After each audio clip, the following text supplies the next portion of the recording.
Hi guys, let me share a recent experience with you. So I was invited for this party by another friend of mine, but I didn't want to go alone. So I requested my best friend Rachel to tag along. But she was just not ready. And then I told her, please, will you come with me to the party? I don't want to go. And she was like, I'll try. I said, please come. I don't want to go without you. And she was like, okay. So a small word, please, could help me convince her to join me for the party. And today I have many such phrases that can help you convince other people for what you want them to do. So keep watching this lesson to convince people for what you want them to do. And my name is Michelle. I'm your tutor for the day.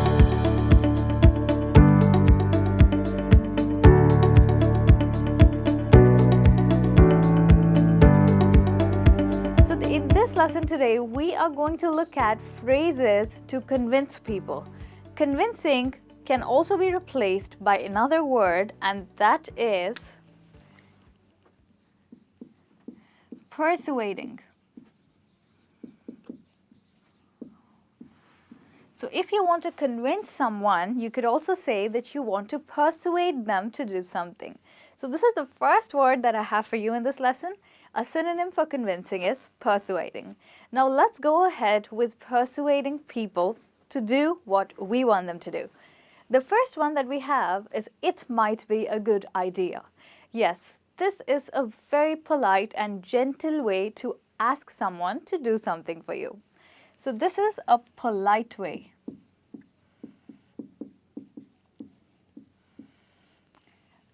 So let me give you an example of this phrase. It might be a good idea. So if you're if you're going somewhere with your husband and you see that he's quite tired, so you suggest that you should be driving. How would you say that? You could use this phrase and say that it might be a good idea if you let me drive from now on. You look a bit tired. And sometimes you can replace this phrase by saying, it might be a better idea. So here you're comparing. You could say that it might be a better idea. So good is also correct and better is also correct. You could use any of these.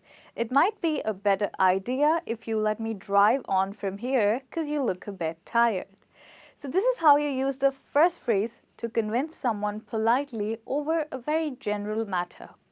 Now we look at the next phrase. Why don't you think about? So this phrase is a very direct phrase. It's usually used to put your point across very clearly. So this is a very direct phrase.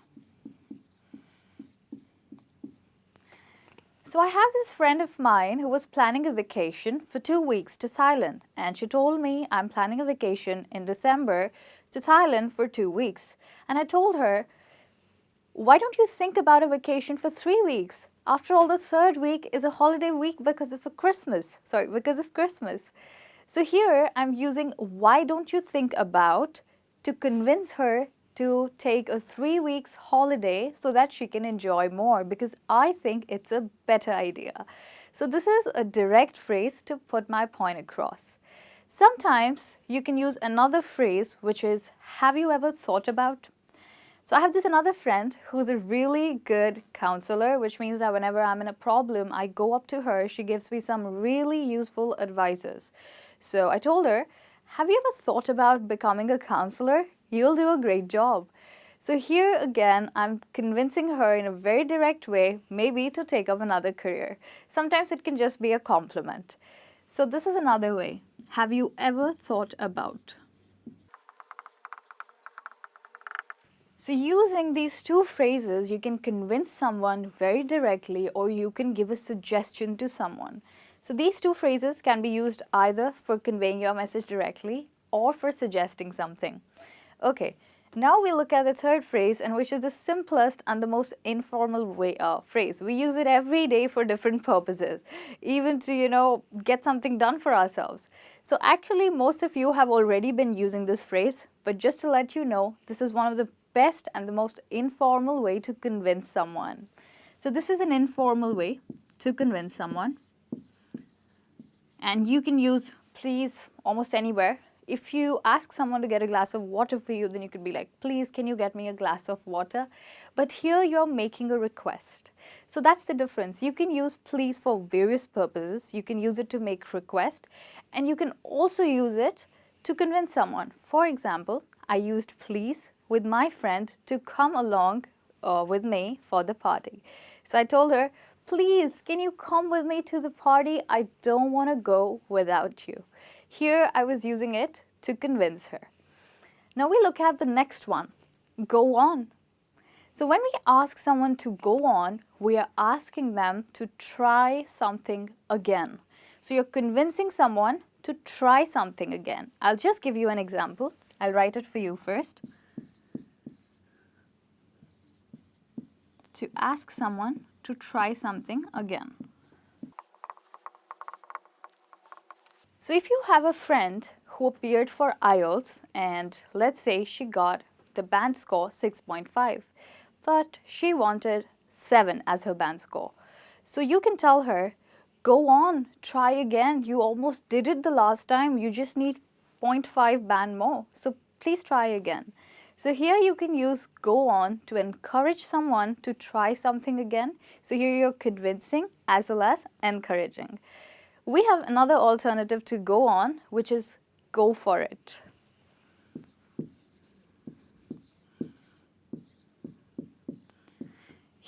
Go for it is not used to ask someone to try something again. It's usually used to ask someone to try something at least once.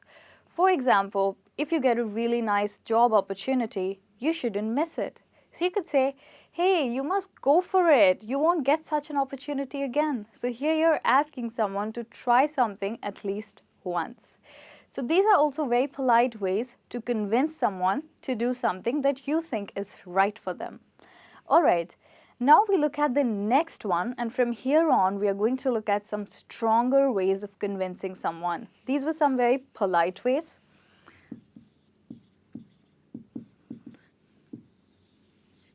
And now we'll look at some strong ways. So this one is, we'd really like you to. So we'd is short for, we did, no, we would. So we would really like you to do something. This is usually used when you want to convince someone strongly. So let's say that you're going for a vacation and your daughter tells you that, Mom, Dad, I can't join you because of etc. reason, maybe because it's my best friend's birthday that month, so I can't come for a vacation with you. You don't like that reason, it's not valid enough. So you could say, in a very strong manner, you could tell her, we'd really like you to come to France with us. So here you're strongly convincing her to come with you. So this is strongly convincing someone. Okay. Now we look at the next phrase, which is, just one more thing, you could also say, I'd really like to in certain cases, if you're only considering yourself. Now the next one that we have is, I think you should. Now this is a very direct and strong, definitely strong, but a very direct way of asking someone to do something. So here you're not trying to be very polite, you're not trying to hide something, you're just telling something very directly. So if someone has had a bad experience at work and they're telling you how hard it is for them to work in the same company or in the same office where they are having some really bad experiences, you could say that, I think you should forget about what happened and you should get on your job very seriously. So here you're strongly and directly telling someone to do something. So I think you should is a very direct way, and you're not trying to hide anything. With this, we look at the next one.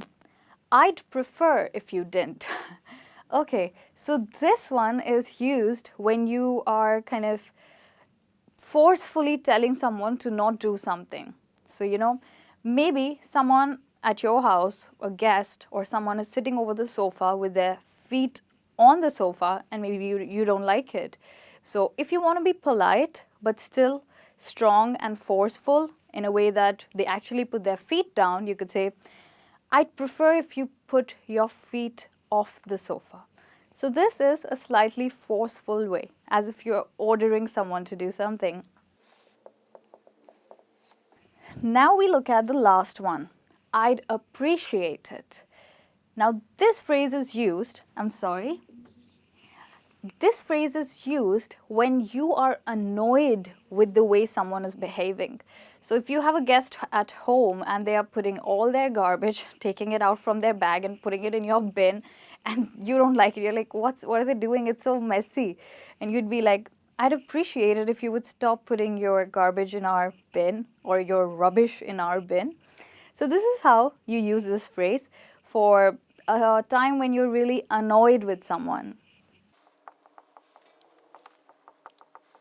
Annoyed means when you're very angry with somebody for something, okay? So here we are, and we have looked at quite a few phrases. These are some polite phrases, and these are some strong phrases. There's one more thing that I want you to consider. That is that the first few phrases that we have read until here are to ask someone to do something, whereas the last two phrases are to ask someone to not do something.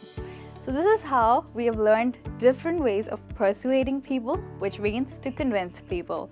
So make sure that you use these phrases when you try to convince people next time, and I hope that you bear good results. Do share with me if you have any such experiences in the past, or you will have any such experiences in the future, in the comments below. Thank you so much for having me with you. Bye-bye and take care.